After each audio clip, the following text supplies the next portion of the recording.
Davao City, President Rodrigo Duterte on Friday showed to reporters a new matrix with the names of and connections between drug personalities in Lanao del Sur province and other areas, saying these were the people who had helped the Islamic State, inspired terrorists survive a military onslaught in Marawi City.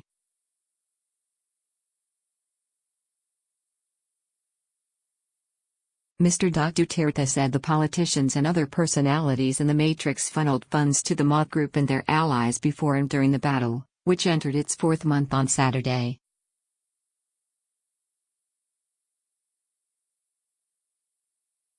I have something for you tonight. I'll just pass it on to Listahan NG.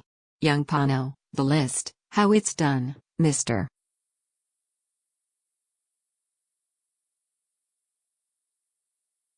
Duterte said, handing out the matrix to reporters over dinner here. That's for public consumption already, how they operated the drug campaign in Marawi and the entire of Mindanao, he added.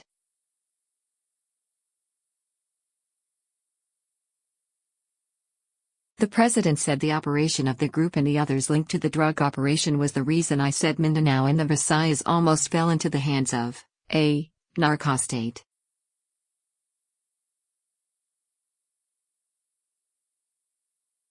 The matrix, which included the name Projanog, supposedly that of slain Ozami's city mayor Reynaldo, was the product of intelligence for the last 3 months or two.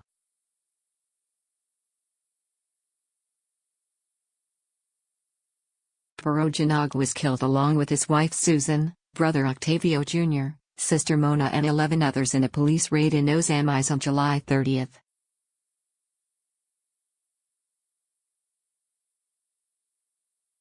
The president said he was considering giving his narco list to priests and bishops so they could help talk to the drug personalities who are their parishioners.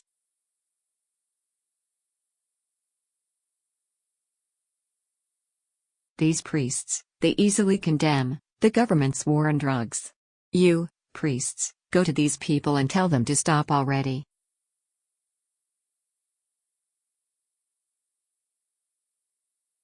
You have the money to do that. That's your job, also, he said. Mr. Duterte said the matrix was prepared after government forces managed to penetrate the insides of the entrails of the city, Marawi.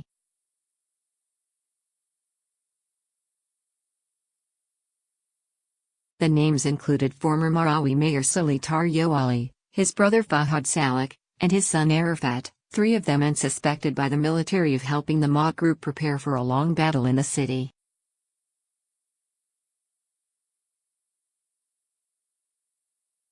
The president said the operation of the Lanao del Sur group, which included incumbent mayors, councilors and village chiefs, extended to areas as far as Quiapo and Manila and Novaliches in Quezon City.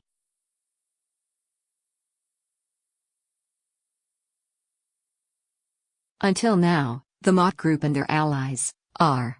They never run out of ordnance, explosives, ammunition and all, Mr.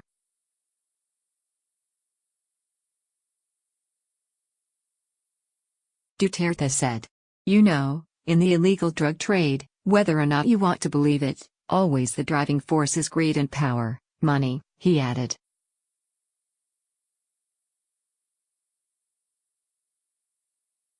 He said he would determine the extent of the drug operation that allowed the terrorists to survive this long in Marawi.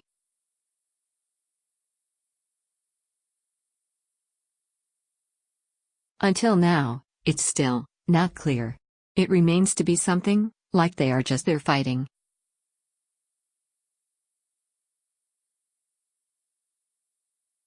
But there were also a lot of Arabs fighting, he added. The president dismissed the Maute group's claim that it was fighting for Islam. That's terrorism, it's not Islam.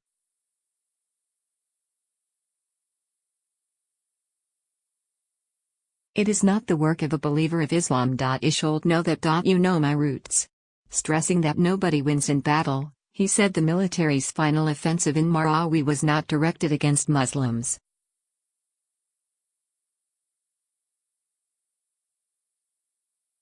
I'd be the last person to condemn the Moro people, Mr. Duterte said, adding that his government continued to talk with Moro rebel leaders Nuhu Masuri of the Moro National Liberation Front and Murad Ibrahim of the Moro Islamic Liberation Front.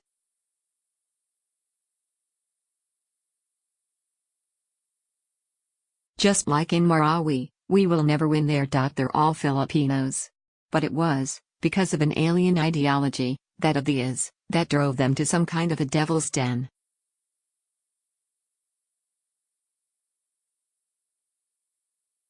Expounding on his plan to ask priests and bishops for help in his war on drugs, Mr.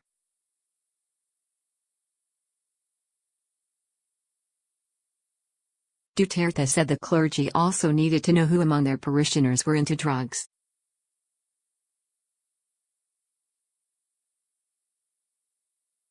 They, drug personalities, are alive. You talk to them and tell them they would end up in a very serious situation if they continued, he said.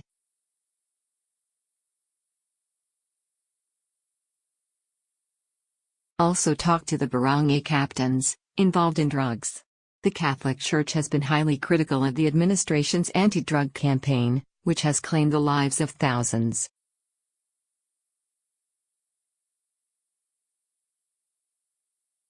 Inquirer calls for support for the victims in Marawi City. Responding to appeals for help, the Philippine Daily Inquirer is extending its relief to victims of the attacks in Marawi City. Cash donations may be deposited in the Inquirer Foundation Corps.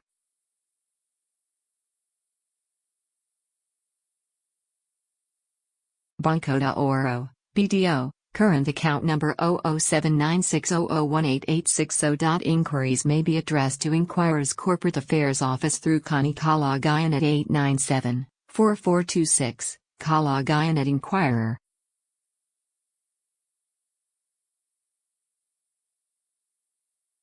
com.ph and Bianca Casilagmacahilag at 897-8808 Local 352. Brookesalag at inquirer.com.ph